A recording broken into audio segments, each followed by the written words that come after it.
I was sitting at a booth in our favorite family restaurant when the line dropped.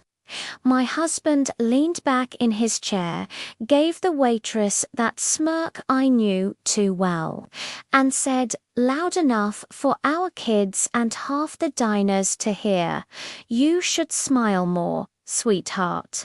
Bet you'd get bigger tips if you worked that charm." My son froze with his burger halfway to his mouth. My daughter's face turned bright red. The waitress forced a laugh, the kind you make when you want to disappear. And I sat there, smiling politely, my insides tightening like a knot pulled too fast. He called it a joke. I felt the world tilt. Before I tell you what happened next, I need you to do something for me. Comment your city below, subscribe, and hit that bell icon so you don't miss the rest of this story. Because trust me, you'll want to hear how it ends. I wasn't always the woman sitting there swallowing humiliation in public. I used to think of myself as strong, someone who built a home out of warmth and fairness. I grew up in a small town where reputation mattered, where people knew your grandparents by name and every neighbor could recite your story. My father worked with his hands-calloused palms, oil-stained nails, and my mother believed in dignity so fiercely she ironed even the inside seams of our Sunday clothes. From them, I learned that respect wasn't optional. It was a quiet discipline.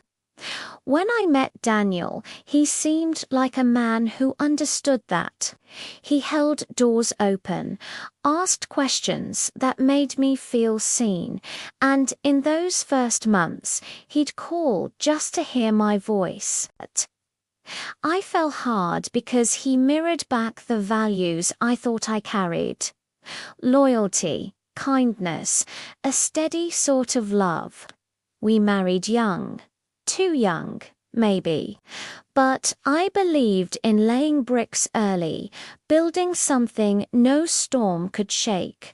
Life rolled forward the way it does mortgage, car payments, the rhythm of 2 kids and PTA meetings. I put energy into small rituals. Friday pancake breakfasts with whipped cream smiles on top. Handwritten notes in lunchboxes, the kind of everyday love that makes kids feel like the world is predictable and safe. I wanted our home to be that safe, predictable, warm, and for years I thought it was. The first shift came quiet, like most betrayals do. It wasn't a grand discovery. It was a whisper overheard at a backyard barbecue when I caught him telling a neighbor, "Man, if I were single, I'd be dangerous." He said it with a laugh, beer in hand, and everyone chuckled. I laughed too, but inside a file folder opened. I slipped that line inside and shut it without a word. Then came the golden stretch, the warmth we built.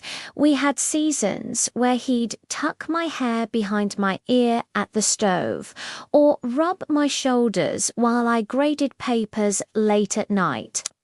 Summers with sticky ice cream fingers, winters where the kids slept by the fireplace and we stayed up drinking cocoa.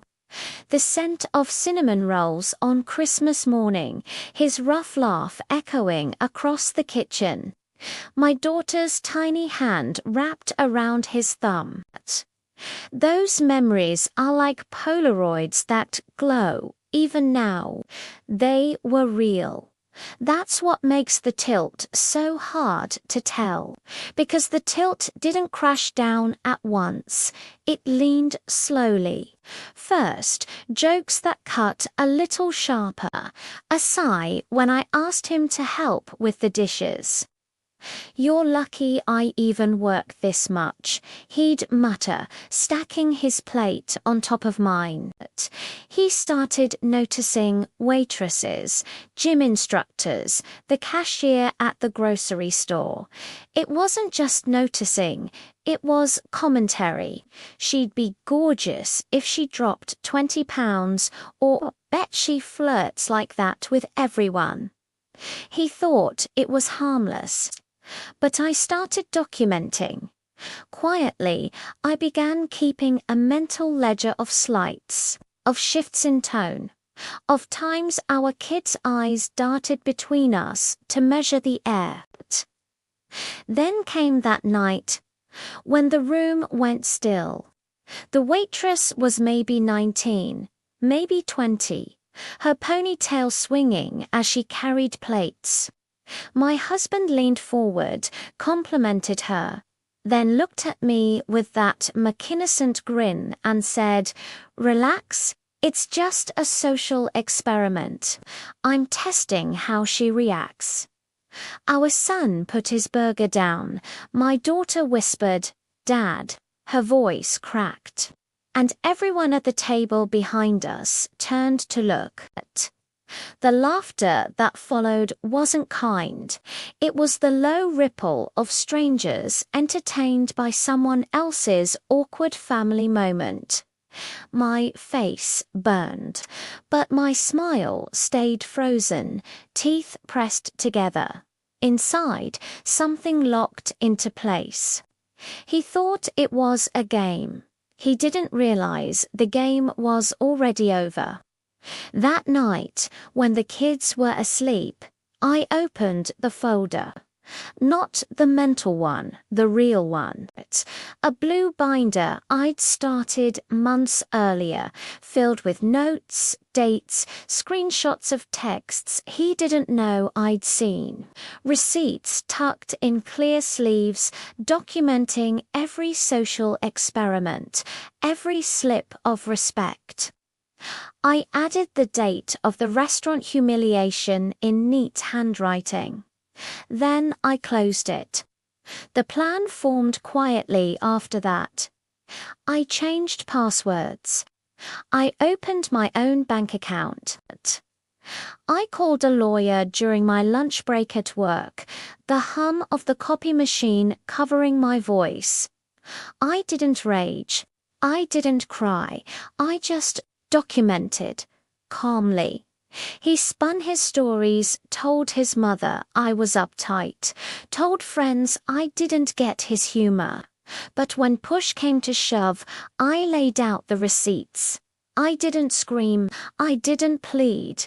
I slid the binder across the table in front of him and said, "This is the experiment.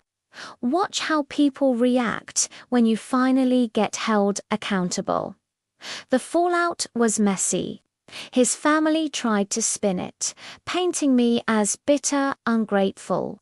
He called it an overreaction, but every time I pulled out the binder.com, measured, the story flipped because I didn't have to embellish.